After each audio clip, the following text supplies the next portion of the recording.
ఇది యాక్చువల్గా అందరూ కొత్తోళ్ళతోటి ఆల్మోస్ట్ 90% కొత్తోళ్ళు ఉన్నారు. ఒక 10% మాత్రం 1-2 సినిమాలు చేసి ఇప్పుడు అప్కమింగ్ స్టేజ్లో ఉన్నవాళ్ళు.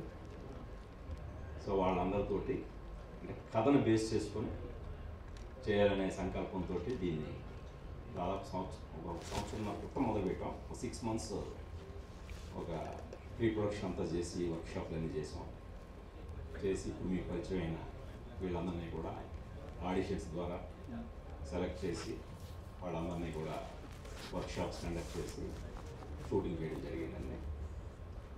ఇంకా అంటే ఇప్పటికి 60% అయింది, ఇంకా 40% బ్యాలెన్స్ ఉంది. సో అందుకని ఇది టూ ఎర్లీ సినిమా గురించి ఎక్కువ చెప్పడానికి. ఇది యాక్చువల్గా ఫస్ట్ అసలు యూఫోరియా అనేది ఇంకా జనంలో రీచ్ అవ్వలేదు. సో ఒక్కసారి యూఫోరియా అంటే ఏంటి పరిచయం చేద్దాం అనే ఉద్దేశంతో ఈ గ్లిమ్స్ని ఇంట్రొడ్యూస్ చేయడం జరిగిందండి. సో ప్రస్తుతం ఇది సార్ అంటే ఇప్పటివరకు historical stories and high budget combinations movies, టెక్నికల్గా హై స్టాండర్డ్స్ ఉన్న మూవీస్ చూసాం. ఫస్ట్ యూఫోరియా గేమ్స్ చూడగానే మీరు ఇంత కాంటెంపరీ సబ్జెక్ట్ని డెలివరీ చేస్తారని ఎక్స్పెక్ట్ చేయాలి. అంటే విజువల్స్ కానీ ఇప్పుడు ఎవ్రీడే న్యూస్లో చూసే కంటెంట్ అంతా గేమ్స్లో కనిపించింది. ఈ మత్తు పదార్థాలు కానీ, ఈ నైట్ పార్టీస్, లేకపోతే బిగ్గెస్ట్ ఇష్యూ మన ఇండియా ఫేస్ చేస్తున్న బిగ్గెస్ట్ ఇష్యూని అడ్రస్ చేస్తున్నారు. ఎక్కడైనా మన కలకత్తా ఇష్యూ చూసాం, ఎంత ఇండియా మొత్తం రగిలిపోయింది.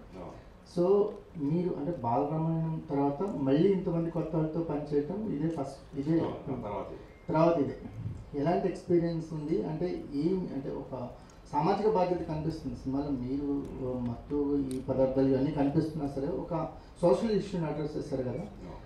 ఏమైనా మీరు ఎంతవరకు ఈ సబ్జెక్ట్లోకి వెళ్ళడానికి ట్రై చేశారు? అట్ ద సేమ్ టైం ఏంటంటే ఇలాంటి సబ్జెక్ట్తో ప్రయత్నం చేయాలన్న థాట్ ఎక్కడి నుంచి స్టార్ట్ అయింది? అదే ఇందాక దిల్రాజు గారు చెప్పినట్టు నా మొదటి సినిమా లాఠీ కూడా ఆల్మోస్ట్ చాలామంది కొత్త వాళ్ళతో చేశారండి. ప్రశాంత్ కూడా ఫస్ట్ తెలుగు సినిమా అదే, అప్పుడే తమిళ్లో కూడా వస్తున్నాడు. సో అంటే యాక్చువల్గా కొత్త వాళ్ళతో చేద్దాం, పాత వాళ్ళతో చేద్దాం అనే కాన్సెప్ట్ కాదండి. అంటే ఈ కథ నన్ను చాలా చాలా ఇన్స్పైర్ చేసింది. సో నాకు అంటే మేజర్గా ఒక 2 సంఘటనలు బాగా మూవ్ చేశాను నన్ను. సో వాటిని ఇన్స్పిరేషన్గా తీసుకొని కథ రాయటం మొదలెట్టాక కేవలం ఆ 2 సంఘటనలే కాదు, ప్రతి వారం అలాంటి సంఘటనలు జరుగుతూనే ఉన్నాయి ఈ రోజున మీరే అన్నట్టు సొసైటీలో. సో ఇది అంటే కరెక్ట్గా చెప్పదగ్గ కథ ఇప్పుడు నీడ్ ఆఫ్ ది అవర్ అనిపించింది. సో అలా అదే సంకల్పంతో కథ రాయడం జరిగింది. అదే రాస్తున్న కొద్దీ నేను బేస్ చేసిన ఈ 2, బట్ ప్రతి జరిగే దాంట్లో ఇదే సిమిలారిటీగా ఇలాగే జరుగుతున్నాయి. సో దాంతో నాకు ఇది రైట్ టైం ఈ కథను ఇప్పుడు తీయడానికి అనిపించి ముందు ఎప్పుడు ఫ్యామిలీతో షేర్ చేసుకుంటాను.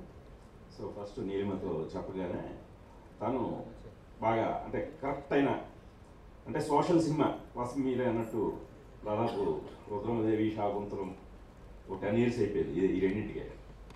సో మళ్ళీ సోషల్ చేస్తున్నప్పుడు ఇది చాలా బాగుంది అన్న, బాగా స్ట్రైకింగ్గా ఇప్పుడు తీయాల్సిన సబ్జెక్ట్, దట్టు యూత్ కంప్లీట్గా యూత్కి చెప్పాల్సిన ఒక కథ అనిపించింది. సో అని వాళ్ళు కూడా చాలా ఇన్స్పైర్ అవ్వటం.